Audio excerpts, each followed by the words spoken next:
Now, how this man moved from being the youngest president as of the time he entered, and now to the oldest running president, unhealthy one at that, really needs to be studied. At 92, you can actually agree that that man is practically leading Cameroonians to the grave. Because, like I said, he will be almost like 100 by the end of this new tenure. That is the situation that Cameroon is in at the moment. And you see, there are people who ensures that this man wins the election. Because if you look at the man, truly the man is, if you look at him, you see that he's someone that needs rest, someone that just needs to spend time with his family. Like that man is tired. The remaining days of his life, he's supposed to spend it with family, friends, and well-wishers, away from the problem of running a country like Cameroon. But you guys want to make him sit down there. Because I know that those who are doing these things are people around him. He's like his handlers or his kitchen cabinet, because as long as that man is there, that man is their meal ticket. So they cannot even afford for that man to live there. Because once that man lives there, food is out of their mouth. They don't even have access to funds anymore. So that man, even if it's the man's dead body that is there, let him just be there. Because that's the only way I can understand this madness.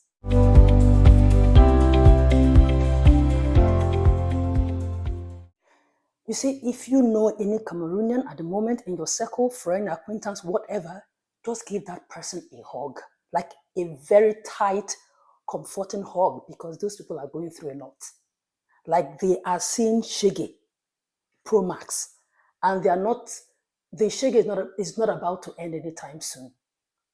Because their 92-year-old president, Paul Biya, has just been re-elected as the president once again. Can you imagine that? Anyway, if you're new here, my name is Osih-Oyelude. Thank you so much for joining. Don't forget to subscribe, like, and share. If you are a first-time viewer or a returning viewer, thank you. All right, so following the October 12, 2025 presidential election in Cameroon, the Constitutional Council officially declared Paul Biya as the winner of the October election, securing his re-election once again. You see, with this win, Paul Biya will now be in office for another 7 years, extending his rule until 2032. Can you imagine that? Now, this new term will bring his total term in office to 50 years, having first becoming the president in 1982. Now, this win marks 8th consecutive term. Now, by the end of this new term, Paul Biya will be nearly 100 years old as a president. You see the funny thing? This is someone who cannot even walk properly. Someone who is on an international stage farting. Someone who does not even know where he is. Someone who is not aware of his surrounding. You're re-electing that person. Like, I don't get this. Africa, who did this to us? And please, for those trying to compare Cameroon and Nigeria, don't even try it. Don't. Like, we are miles and miles ahead. Don't compare. Just leave that comparison. Being old is not the problem here. But being a Paul Biya kind of old is the problem. I mean, Joe Biden was old. Donald Trump is old. Bola Tinubu is old. But they still had their faculty intact. They were aware of what is happening around them. They could speak, like when they speak, you could hear them. They could make sense in their conversation. Is it that person you're comparing with our president? Or comparing with Trump? Or comparing with Joe Biden? Don't even go there. Don't. And again, those comparing economy, money, their money is higher. Like, you could just look at one angle. You think that is a parameter to measure a thriving economy. Like, you look at Cameroon in terms of their economy, and you think because they are using their franc, it's higher than Naira. So to you, the economy is better? Like, Let me not even go into that because that is not the reason for this video. Because when you see some kind of comparison from people who went to school on social media, you'll be wondering like, where this from? Like, so someone said insecurity, but there's no insecurity in Cameroon. Like, have you gone to northern Cameroon? Let's not even go there. Do you know what is happening in the Anglophone part of Cameroon? Don't even go there. And if you want to talk about comparison, like the insecurity in Nigeria, there's no insecurity in Cameroon. There is like gun violence in America. There is no gun violence in Cameroon. So you want to say Cameroon is better than America? Like you push it just like you push it sometimes reason.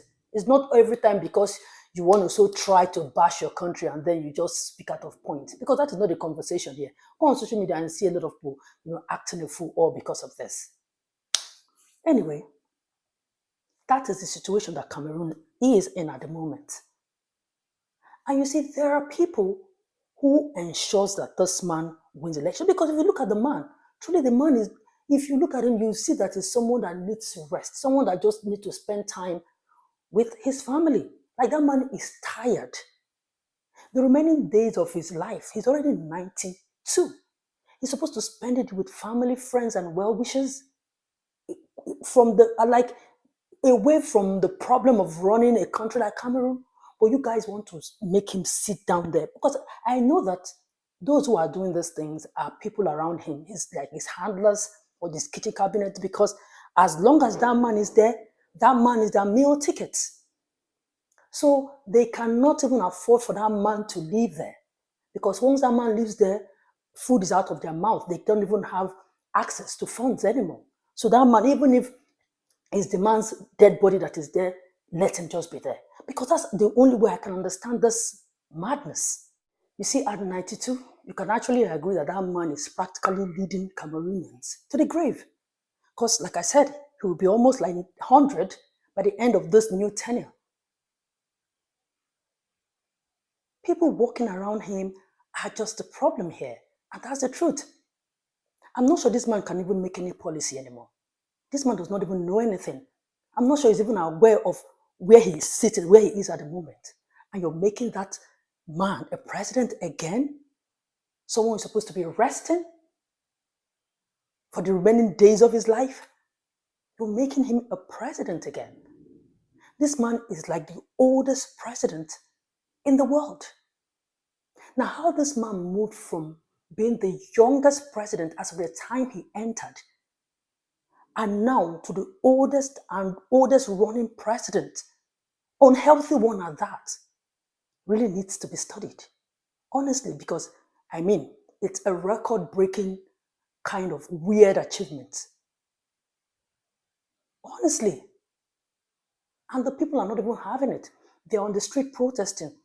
They were all rallying and hoping that the Issa Chiroma Bakari, who has refused to accept defeat, they were hoping that Bakari wins and then they have it for the first time in their life. They will see a new president. Can you imagine if you are 43-year-old in Cameroon, you have never seen a new president? Paul Biya is the president you have known all your life. That is wild. That is a whole lot of mess, trust me. You guys are really stressing this man, those people around him, because I don't know what policies or development that this man wants to bring now that he didn't bring for over 43 years that he's been there. Nothing. He cannot bring anything. Like I said, he's just the meal ticket of people around him. If he's no longer in power, those people cannot eat, they can't feed. We all know where this problem is. And the problem is in these electoral reforms. Honestly, because if Cameroon, if they can make the tenure of a president in their country like 6 years or 8 years or just like a specific amount of years, and then you can't contest again, all this problem will be solved. Really, it will be solved. Nigeria, no matter what. Of course, you guys know that we've had, leadership issues. But we are consoled by the fact that at least worst case scenario, after 8 years, you're gone. we're not going to have that headache of we don't even know when this person is going to leave. Because honestly, if Paul Biya, if he's still alive at 100, that man will still continue. That is the problem. If you have a president and he's not doing well and you don't know how you can remove him, it's just a problem. But in that situation, since it's the law that should take care of it, it's the law, because during Obasanjo's term, they almost introduced the third term. Can you imagine Nigeria? We're all complaining that 8 years is too much pain for us to bear with some kind of leadership that doesn't even go right by us a lot of times. And then third term agenda, Nigerians being subjected to 12 years of one person. 4 years, really, we're supposed to look if you deserve another 4 years to make it 8 years. But then you put some people there and they will not be there for 12 years. Thank God that didn't happen. So the truth is that if you can do 4 years and another 4 years, 8 years, which I must admit is a long time, but know that we'll eventually leave. That's the most important thing. Like, as against we not knowing when you're going to leave, you will leave. Yes. But Cameroon, they don't have that luxury. They have to have one person rule them, to continue to rule them. So if that person continues to be alive, they will continue to rule them. The constitution has to take care of that. The electoral laws have to take care of that. Like I just said, you moved from being the world's youngest ruling president in 1982 to now the oldest and the most unhealthy. Wallahi. That one wild though. Like I said, people are now on the street protesting, rejecting his presidency. They don't even want him. They don't want to. Why are you forcing yourself on people? A lot of them are speaking out. Their influencers, their prominent people on social media, they're all speaking out. And I know that this man is not even him, because truly he is not even aware. You can see him, he's not even aware of what is happening. But people are there. Look at all the people, the president of Senate, the head of their constitutional electorate, all of them, old people. Like old people. And you're wondering, are there no young people in that country? I mean, if you like come out and say, that is not a Tinubu kind of old, forget. You say it's really sad. And trust me, every African country have the tendency, or every African leader, let me put it that way, have the tendency to behave like a Paul Biya. That's the truth. If you leave them, they will act like this. Like I mentioned Obasanjo's own earlier. They will act like this. But that's where the laws, the rules, guide electoral laws comes in. You have to put laws in place that will make sure that they don't exceed their term in office. Because they're not the only ones that can rule the country. There are other people who can rule. So they need to take care of that.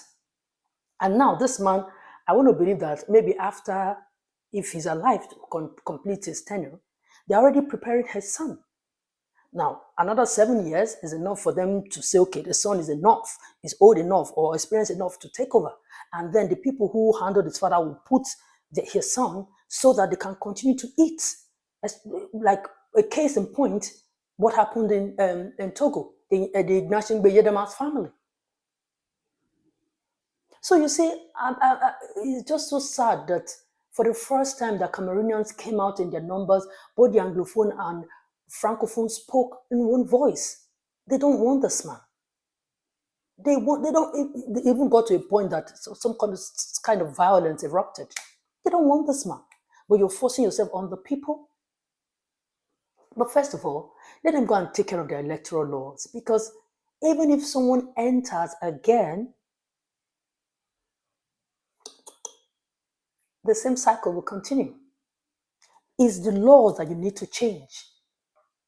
It's the laws that you need to change. How you get your Senate to take care of that law, I don't know, but that's where it should start. Because you guys cannot continue like this. For the first time, I thought that, the Cameroonians, they all came out to vote, like the power is in the hand of the people. If you people don't amend your laws to make the power go back to the hands of the people, as against some people just deciding, you will just all continue to go around like Baba's chair. Honestly, it will not end. Africa, we just need to do better. We need to do better. We can't all be behaving like people in Animal's kingdom. We can't.